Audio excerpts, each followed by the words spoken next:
টিপ টিপ বৃষ্টি গায়ে লাগতেছে আর শীত শীত অনুভূতি হচ্ছে। এই খেজুরের ভিতরে ছোট ছোট যে সাদা আটি আছে, যেটা এখনো নরম, ওই আটিটা আমরা ছোটবেলায় বের করে করে খাইতাম। কতদিন পর নৌকায় উঠে ঘুরতেছি।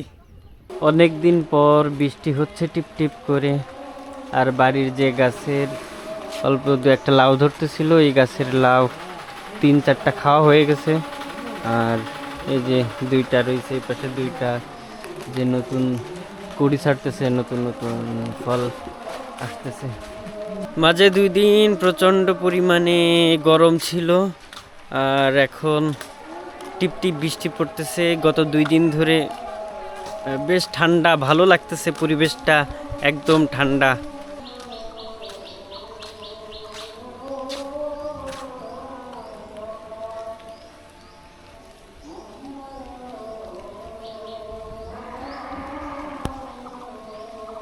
টিপ টিপ বৃষ্টি গায়ে লাগতেছে আর শীত শীত অনুভূতি হচ্ছে। হুটহাট করে মনে পড়ে যে অনেক দিন বাইরে বের হইনি, একটু ঘোরাফেরা করিনি অনেক দিন। কারণ হচ্ছে আমি সবসময় বাড়িতে থেকে কাজ করার চেষ্টা করি, বাইরে খুব কম বের হওয়া পড়ে। বাকি মাঝে মাঝে বের হই বিভিন্ন কাজে, শুধু কালীবাড়ি যাওয়া হয়, আর তেমন আড্ডাবাজি করা হয় না বন্ধু বান্ধব নিয়ে। রোজা রমজান মাস, তারপরও অনেক পরিশ্রমী মানুষ, তারা পরিশ্রম করতেছে। ধানের বোল চলে আইছে, এবছর কিছু ধান কিনে চাউল বানানোর ইচ্ছা আছে। সারাদিন কাজে কামে ব্যস্ত ছোট ভাই বড় ভাইরা। এখনই সময় যে ঘেরের পাড়গুলো বেঁধে রাখতেছে, আগামীতে এখানে মাছ চাষ করা হবে, তো পাড়গুলো যাতে ভেঙে নষ্ট না হয়ে যায়, মাছ যাতে ঠিকঠাক মতো থাকে, এজন্য এখনই বেড়ি বাঁধগুলো বেঁধে রাখা হয়। রমজানের দিনে টিপ টিপ বৃষ্টি এক অসাধারণ অনুভূতি। কি অপরূপ, কি দারুণ দৃশ্য, দেখে মন ভরে যায়। আমি প্রকৃতিকে ভালোবাসি, প্রকৃতির মাঝে তাই বারবার ছুটে আসি। এই খেজুরের ভিতরে ছোট ছোট যে সাদা আটি আছে, যেটা এখনো নরম, ওই আটিটা আমরা ছোটবেলায় বের করে করে খাইতাম। অনেক সুন্দর কলা আইছে, তো অনেক গাছে কলা আইছে।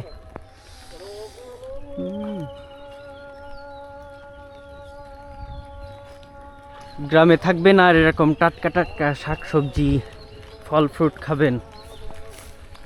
অনেক দিন ডুঙ্গা বা নৌকায় উঠি না, তো আজকে বিলের মাঝে দেখি উঠবো আজকে বৃষ্টির ভিতরে।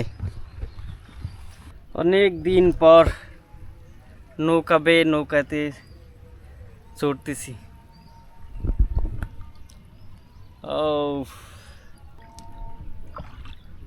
ও মাঝি নাও ছাইড়া দে, ও মাঝি পাল উড়াইয়া দে।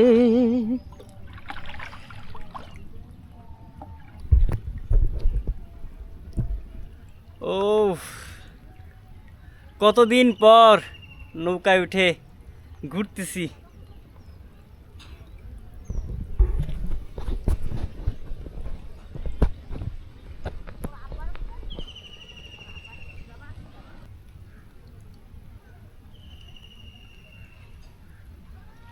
নৌকায় চড়ে এখন উঠে যাই।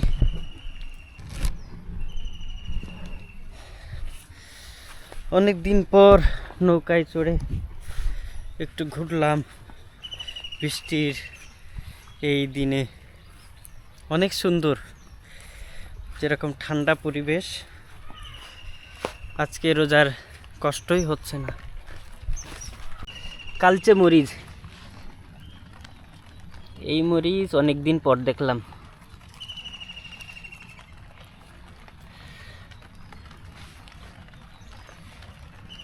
এই যে বিটরুট, তারপরে গাছের লাউ, ঘেরের পাড়ে এত শক্তি, এখানে সার টার কিচ্ছু দেওয়া লাগে না।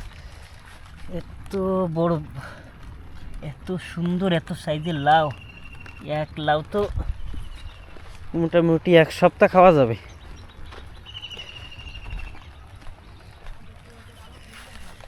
আর করল্লাও ধরেছে।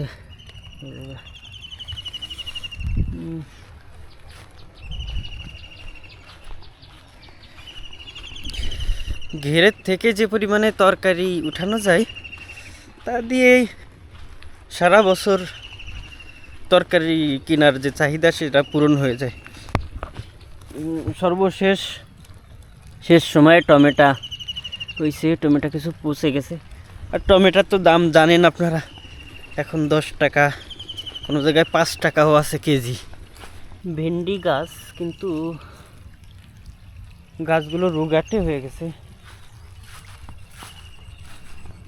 ঘেরের পাড়ে এরকম মাছ মরে পচে পচে রয়েছে। অবশ্য প্রত্যেকটা ঘেরে এটা কমন, ঘেরের পাড়ে এরকম মাছ পচা টচা পাওয়া যাবে। সিলভার কাপ মাছ পচে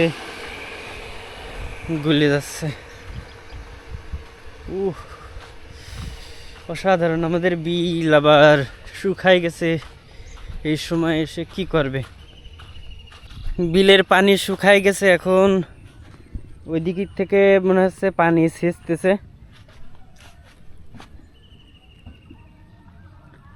এখন আর ধান লাগানোর সময় নেই, তো ওই জন্য আর ধান লাগাবে না। এখন দু একটা চাষবাস যদি কেউ করে। আর এখন মাটি বেশ উর্বর আছে, হয়তো এখানে পানিতে হয় এরকম, অল্প পানিতে এই সময় হবে এরকম কিছু চাষবাস করা গেলে ভালো হয়। আমি চিন্তা করতেছি কোনো লিজ টিজ নিয়ে চাষ করব কি না। এখন তো চাষবাস করেই অনেকেই স্বাবলম্বী হচ্ছে, তো সেটা করতে পারলে খুব ভালো হইতো।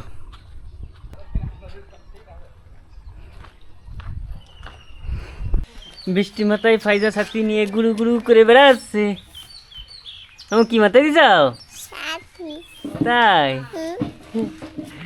যাও ঘুরে আসো ছাতি মাথায় দিয়ে।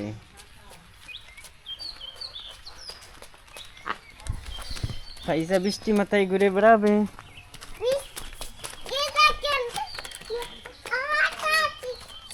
হ্যাঁ বৃষ্টি লেগে গেল, বৃষ্টি লেগে গেল, বৃষ্টি লেগে গেল।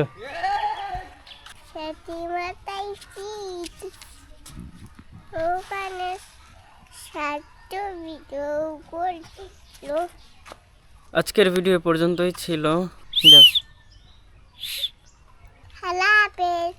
Bye bye.